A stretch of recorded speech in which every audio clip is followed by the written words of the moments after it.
Welcome to Porch Play Chat, sponsored by the American Association for the Child's Right to Play, or more affectionately called IPA USA. IPA USA is the USA affiliate of the International Play Association. And as part of our efforts to promote play, we've introduced Porch Play Chats. There are now over 200 of them.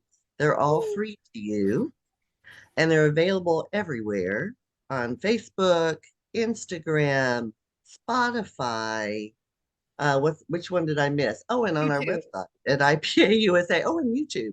So all you have to do is look for Porch Play Chats, and up they will pop for you. So one of the important things that we want to stress is that these Porch Play Chats are available to you every Monday. And so magically, every Monday, a new Porch Play Chat will appear in your feed if you subscribe or be a friend or follow us on any of those social media platforms that you can find at our website, ipausa.org. I'm Deb Lawrence, and I'm president of IPA USA, and with me on the porch is Lisa Murphy. Hey. Yay, nice to be back.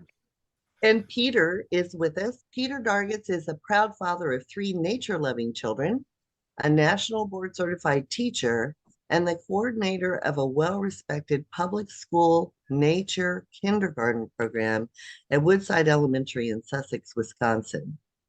He's also the author of a wonderful book that he just wrote, a couple years ago, Peter? Yeah, we just had our 2-year anniversary. Wow, Yay. that is truly amazing. And it's called Teaching Off the Trail, and you can find it at Redleaf Press. So Peter's going to talk to us today about the Nature's Dozen strategies to get kids outside. Ooh, I can't wait to hear them. Here we go. I got my pen ready. I got my I know. number one. My pen and paper right here. Beautiful. Well, thank you very much, Deb and Lisa. It's great to be here again. I'm excited to share a little bit of my journey. Yes, I teach public school in Wisconsin, and anyone that teaches in a public school knows the stress and requirements that come with that often get in the way of what is considered best practice and developmentally appropriate things. And sometimes you get caught up in all the things that you're required to do that you forget or just don't simply seem to have the time for the things that kids might need. And that's one of the main ingredients in why I developed my nature kindergarten program. I'm very blessed to have a parcel of land behind our school that wasn't used. And I was able to get my lawnmower, build a trail, and now we've been restoring prairie and adding trees and doing all sorts of service projects for the last couple of years. I guess this is my 9th year doing it now. Oh my And goodness. I've had the joy of writing this lovely book, Teaching Off Trail, and being able to present to people throughout the nation and internationally even. And one of the questions that people always tend to give me that is always one that sticks with me is, well, how do I do it? I don't have this green space. I don't have this access to this land, or I don't have the funds to take my kids to these places. So is this something that I can do? Is this a possibility for me? And that was something that I really wanted to reach out to tell people and show people that, yes, I am very fortunate that I have direct access to a larger green space, but nature is for all. And nature doesn't have to be a huge open green space, forested wonderland for you to be able to utilize the wonderful things that it can do to benefit children. So one of the chapters in my books focuses on, taking how steps can be made to transfer yourself from maybe that inside teacher to more of an outside teacher. And the beauty of it is it's not sequential, so it's not the 12-step program that you have to graduate from. It's certainly not something that you have to do every step. It's one that you can do what you're comfortable with, maybe what your setting allows, and then maybe build on it from there. So it's a really fun way that I tried to show to people that in any setting, any teacher, any skills, any comfortable witness with nature, you can still be a part of it and expose kids to this, because ultimately that's a huge element that they need, that doesn't necessarily find itself as naturally, pun intended, as it used to be growing up. So yeah, there's my Nature's Dozen is kind of a 12-step look at how teachers and educators and parents even can get their kids outside and Is it, just I'm take a interrupting you. Is it like entry points? Like these are 12 suggested entry points of Mhm. getting the ball rolling? Yep, Okay, awesome. exactly. And they don't necessarily build on each other, and like I said, they don't have to go in any particular order. It's just a matter of, here are some things you can do that make nature a little more accessible, a little bit easier, a little less intimidating and overwhelming, and they're really exciting for the kids. And the kids hopefully will take that opportunity, as it is meant to be more emergent, and take the ball from you so that you don't have to stress out as an educator, like, what do I do next? Just follow the kids' lead. They've got brilliant ideas if we just let them utilize them. So yeah, the first step that I like to talk about is just start small. Like, it doesn't have to be this huge, oh my gosh, field trip or this huge experience outdoors. Simply do what you would normally do, just go outside. So maybe take a book and just read under a tree, or read outside, read on a patch of grass, or take a math lesson, and instead of using little plastic manipulatives, go see if you can find leaves or rocks or pebbles or sticks and do the same thing. It does not have to be this huge elaborate lesson plan focus. What are the standards, all these things that drive educators nuts sometimes. Start small and just kind of see where it takes you. So that's and a pretty easy one. And that one ties into the second, Nature's Dozen, is just change location. So you're not changing the Mm, expectation of what your standards are. You're not changing the goal of learning. You're not changing way activity per se. You're just changing where you do it. And sometimes you don't even have to incorporate nature materials. You can just go outside and just give the kids that exposure. That simple exposure can kind of spark a little bit of curiosity in both the educator and the student, and really figure out how this can move further. And it can be something that you build up over time. Maybe you start just for a few minutes, and then before you know it, you're going to be out there full days like me. I guarantee it. But it's just a matter of, starting small, changing the location. One of the other elements I like, um, that I struggle with, is when I see people and teachers going outside as a reward. And I Mhm. I, I want to see kids go outside. I want to see them go outside any way they can. But when it becomes a reward instead of a routine, it can become a little more problematic. When kids often see rewards as like kind of a let loose, like I can maybe bend the rules, act a little out of sorts because mm, I'm celebrating. I'm being rewarded for something good. Whereas time outside, I feel it's a right of children. It's not just something you should utilize as a reward and hang over their heads. Very similar to how many people feel about recess. I struggle so much with, when I see recess being taken away from kids, because for many instances, that's exactly what they need more of, and taking it away is not going to solve the problem of why that decision was made anyway. So making outside a priority, and just treating it as this is a need for kids. It's not a reward. It's not something you do just as an extra fun. If you get your job done, this is what kids need, and they deserve that, right? So making it a reward of it.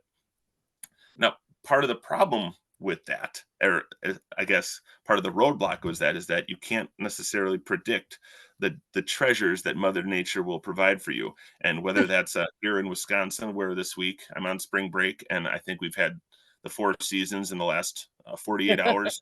Oh So boy. everything can be changed at the drop of a hat. So you have to be flexible. You have to be able to manipulate your ideas, your plans. You need to be, flexible on the go. You have to roll with Mother Nature's punches, because she sometimes throws curveballs that you don't expect. And Mhm. they always say, it's sometimes the issue is equipment and clothing and things like that. And yes, there are certain situations where you don't have the proper clothing for your kids and for what the kids need. So that's all you have to look in, and there's creative ways of getting access to those things. But you have to really focus on not using the downside of Mother Nature as a crutch to why you don't go out. mm. For example, when I started it, I like to talk about sticks and ticks with my parents when I talk about how we're going to be going outside a day, because sticks and ticks are those things that, how do kids play with sticks? They're going to get like hurt. Are they going to be inappropriately used? And yes, kids need to somehow be taught and have experience with how you use sticks in a setting with kids and what you use them for. Whether it's just like a safety circle, whether it's not running with sticks, whether it's just paying attention to the world around you, whether it's if the stick's bigger than you have a friend on each end. There's lots of different ways you can teach kids how to use sticks, but there are certain things you can't control. Ticks, they're out there. I can't magically make them disappear, but that doesn't mean we shouldn't go out there, because there could be a tick, or you could get bit by a mosquito, or you could be stung by a bee. Those things could happen in any location. So I try to educate the kids about them. I give information to the parents, but if I really educate the kids about ticks, for example, they start to get comfortable with them and they feel less anxious and worried. And then that experience and that understanding kind of morphs into the parents. I take little dice, and instead of the 6 dots on the sides or 3 dots, I just add little eggs, and now they're little ticks. And so the kids learn about ticks, and they're familiar with ticks before we actually may encounter them in the wild. And it's something that when we find them, or we experience them, they're not freaked out by it. They're not scared. They're not overcome with emotion, because they feel like, okay, I know what to do. I'm educated about this. I'm comfortable with it. And so it's one of those things that you have to trust that kids can handle certain things if you give them opportunity. So I try not to avoid and what I really like, Peter, is that you're like, you're really helping people plan, right? We're not just going to send them outside and let them run crazy, though I hope at some point in time you do. But we're not. We're going to say, okay, so what do we think we're going to find outside, right? We're going to find rocks. We're going to find sticks. We might find ticks. What should we do with those materials when we find them? And then, so you're sort of setting the expectations of, here's how we use those materials, how we care for those materials in nature. And that sort of gives them something to think about versus picking it up and starting to whap at each other with it. So it's those expectations that I think some people miss. They say, okay, well, I'm going to take them outside, but there's no instructions. I don't want to say instructions, but there's no conversation around what we might find out there and how we should use those materials. The same way we would do if it's in a classroom. Oh, exactly. You don't pick up the markers and pound them like this, because then the markers won't work anymore. So how do we use the markers? But here's something you can pick up and pound like this if that's what you need to do. And so, it's really, it is all about thinking ahead and providing conversation about what you might do in these situations. Definitely. And we definitely have times where we just go run wild and enjoy nature. That is for sure. But it's one of those things, if you start off that way, where that's the only thing you do, that's the expectation. It's gonna become a problem. And that's where I've seen teachers that have struggled with the idea of going outside. They do, take that risk and go outside, but they just let everything go.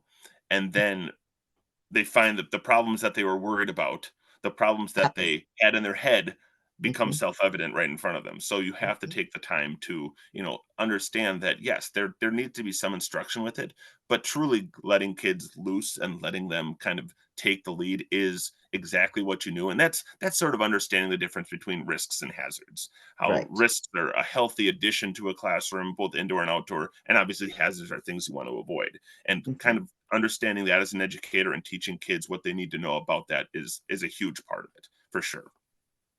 I think that was really good advice for people. Really good advice. Okay, so I'm ready. I have an OCD question. Yeah. Okay. So number 1 was starting small, right? Go outside, do something small. 2, changing the location, which I interpret changing the location as like something that you typically would have done inside. Now we're just going to go do it outside, which I'm loving, because those are great baby steps for any educator or even a parent who's hesitant.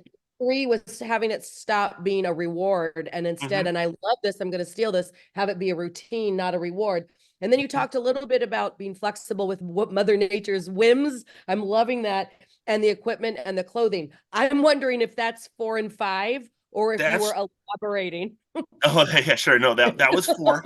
That was mainly Okay. 4, just gonna roll with Mother Nature's punches and just, be prepared that she might change the plans on you. The 5th one is focusing on it's very similar to what we've been talking about, how sometimes people find what they think is going to be a problem and they use that as a reason why they can't do things. And you have to be a proactive problem solver when you're going outside.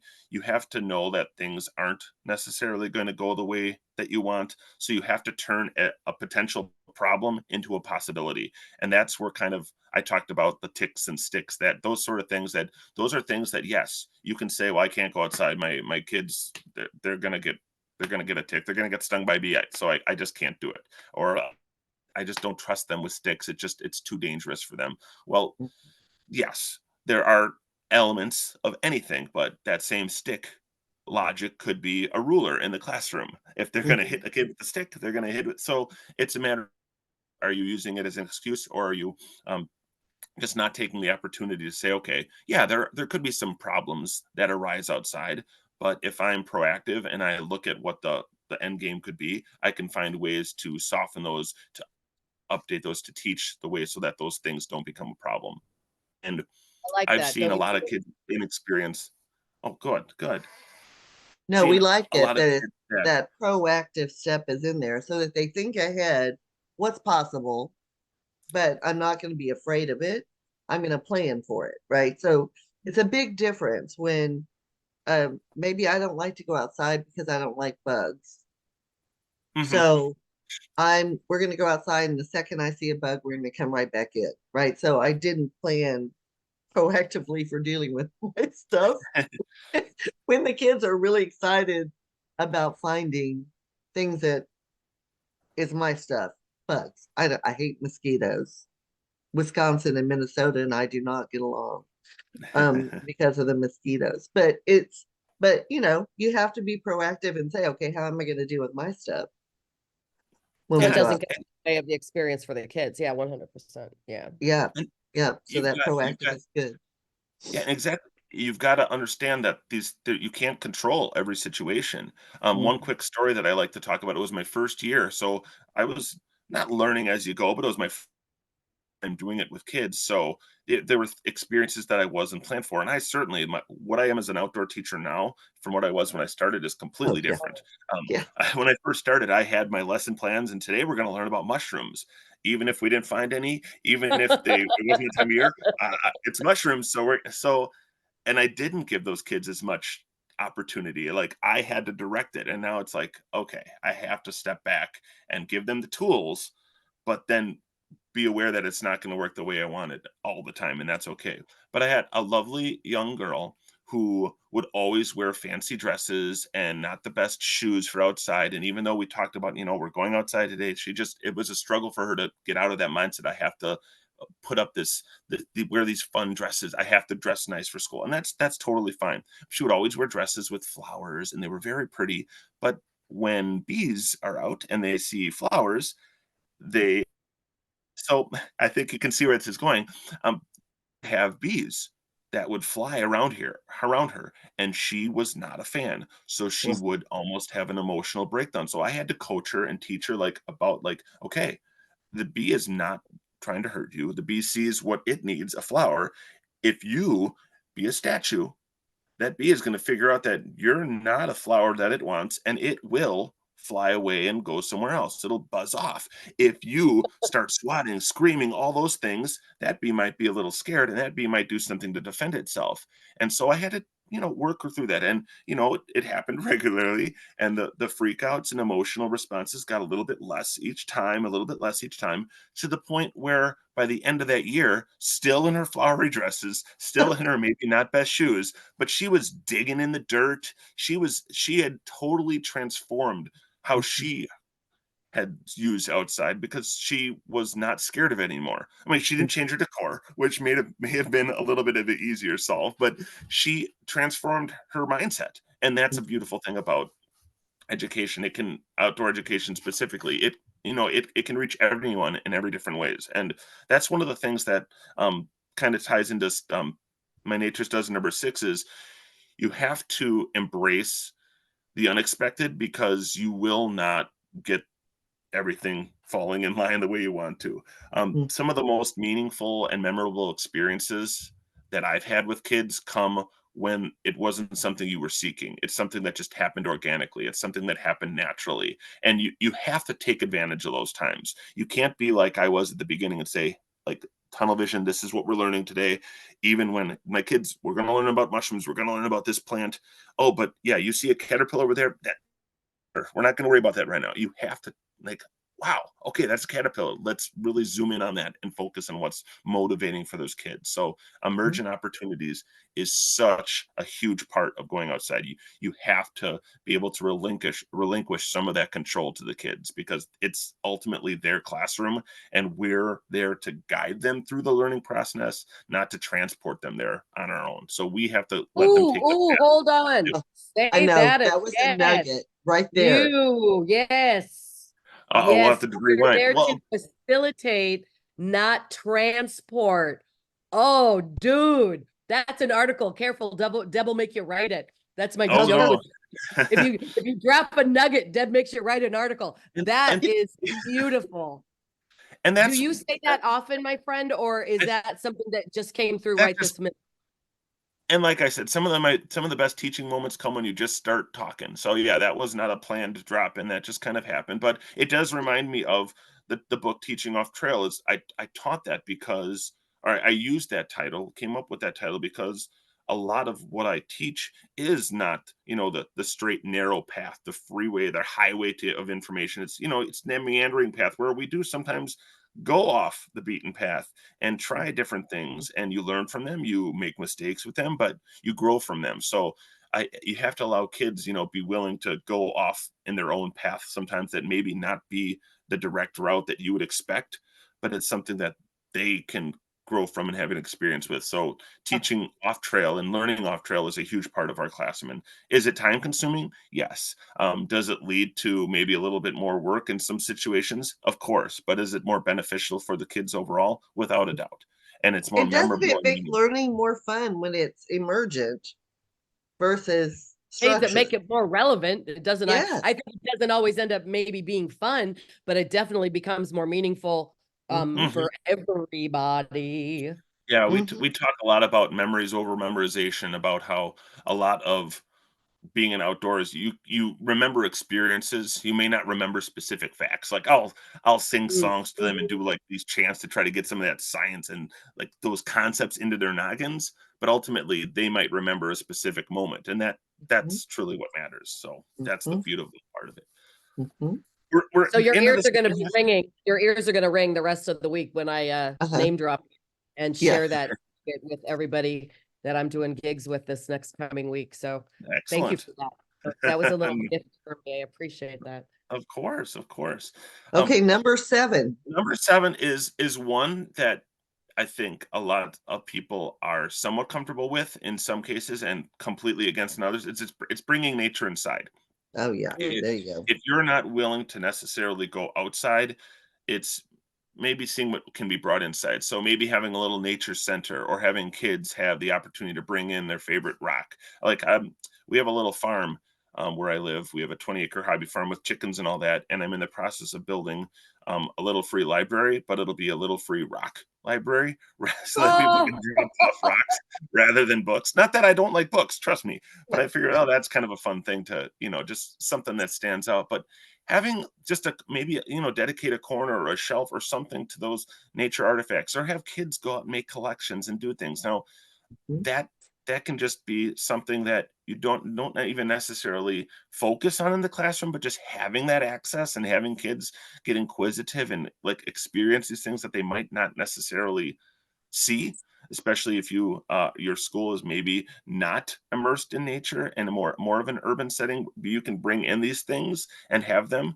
I've reached out to local nature centers that they often have things that they're retiring, or old taxidermists that have leftover thing pieces that they don't need or that they can't sell because they're not high quality, and they'll often give them to me, or I'll donate them to the school or sell them at a cheaper price. And just to have those things and have kids just utilize them and have them as an available thing to kind of experience is kind of a real fun thing. And it's a simple thing that most people should be able to do pretty easily. One of the 8. things that 8, Yeah, some of Deb's like 8.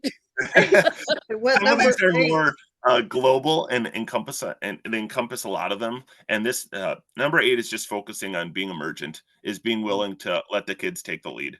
I mean, it's ultimately their classroom, and like I said, we're there to guide them, not to transport them.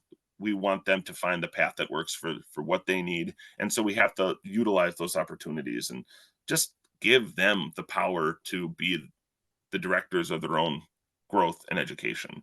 Mhm. Number 9 is a phrase that I hear a lot in education, and one of my partner teachers says it all the time, is work smarter, not harder. And it's just using your time wisely. Time is always a struggle. Sometimes time is the crux that people use it. I can't go outside. I don't have time to do it. I don't have the ability to. Enough of those excuses. You got to throw those away. And if you really want to make it work, you can make it work. And integration across curricular is a super way to combine things, combine standards, combine classes. And nature is an ultimate tool to be able to combine different categories together, whether it's science and literacy, or math and science, or whatever it is. You can find a really fun and somewhat easy way to incorporate cross-curricular integration when you're using nature and nature materials. It just makes life a lot easier. And like we've talked about, it's more fun. It's more fun. Number And 10. integration makes so much more sense than siloing. It drives me crazy that people are still siloing subjects when children learn through integrated learning. And Oh yeah, it's, again, relevant, meaningful to them, because that's how they'll apply it later in life. for sure, for sure. Number 10 is, again, another one that many people, overarching, it's all about relationships and building relationships with your kids. And one of the things you can do, that I think that's crucial for both sides of the relationship, is to show your vulnerability and Mhm. be willing to make mistakes. And that is, I think, extra crucial in an outdoor experience where you don't have all the answers. Like, people always ask, like, "Oh, you must know so much about nature," and I'm like, "I really don't. I'm not a master naturalist. I don't have a degree in that realm. I just love it, and I see the benefits for kids. And I'm learning more, but I'm learning along with the kids. I used to say, they'd say, "Oh, what is that yellow flower?" I'd be like, "That's a yellow flower. Let's look it up, because I would have no idea." And I mean, there's there's a plant that called garlic mustard. It's an invasive plant, and it was all over our forest. And the first spring, when I started in September, and the first spring, it was all over the forest floor. And I was like, "Oh, that's such a pretty flower." I had no idea what it was. And then investigating, we're like, "Oh, this is an invasive flower that's killing the forest. Oh, I need to pull this." And next thing you know, my kids are participating in a regional garlic mustard pull-a-thon and Yeah. learning how to pull it, learning how to identify it, because it's not good. So it's one of those things that I had no idea, and Mhm. that's okay. You don't have to be an expert in a certain field to take advantage of what it has to offer. And kids that you can learn and you can grow and you can make mistakes is crucial, helping them understand that it's okay for them to do those same things. So being Well, vulnerable is in my super. college classrooms, I call it co-constructing learning. And sometimes students, at least, are so unsure about what Yeah. a study topic might be, and they may feel intimidated because they don't know everything. And I'm like, listen, you're not going to know everything. That's a learning opportunity for you and the Mhm. children to co-construct knowledge, and it shows them that adults still are learning too. Yeah, And exactly. it's a powerful, powerful thing for them to sort of get over as a Mhm. student. But it gets easier. I mean, and I don't want to go off topic because that that can be a habit of mine. Mhm. But you got to be at a certain point in your own Mhm. self-reflection ability before you're able to kind of break up with that. I'm the teacher, right? I'm the, that mug jug, right? It's my job to teach you what I know. And now I don't feel like I have enough to teach you. So that takes a little bit of reconciling a little Sure, bit. for Which But is sure. yeah, why which is why they repeat the same themes over and over every year, because they feel like that's what Yeah. they're comfortable with. So Yes. for those listeners, it's okay to be uncomfortable with not knowing all the answers. It's amazing how exciting curriculum can become then if you follow the children's leads and interests. Okay, Peter, I'm sorry. 11 and No, 12. you're all good. Yeah. We have to No, wrap I up. like it. I tell the kids all the time, my job is to stretch your brains, and my job is to help you make mistakes, because that's how you learn, and make you comfortable with being uncomfortable, because that's part of what you need to learn to grow. And if you're just regurgitating answers and saying everything you know, then what's the point of being here? So that vulnerability, I think, is huge. Number 11, I think you guys are really going to like, especially you, Deb. I think you're going to love. Yeah, here we go. It's work hard, play harder. Play is the key to all of this. I talk a lot about in my book, and then I think in our other Porch Chat, I talked about the 4 P's philosophy that I use. But the biggest P of them all is play, and play was the kind of the starter fuel to taking my classroom outside. I just utilized play so much more, and saw that this was a huge part. And playing outside, nature play, is play on steroids. It just takes it to I the love next that. level. And it's just one of those things that it's just such a vital thing that, for a variety of reasons, kids don't necessarily do anymore. Right. And that's a whole nother conversation. But getting kids to just go outside and, like you said, just run wild, just run free.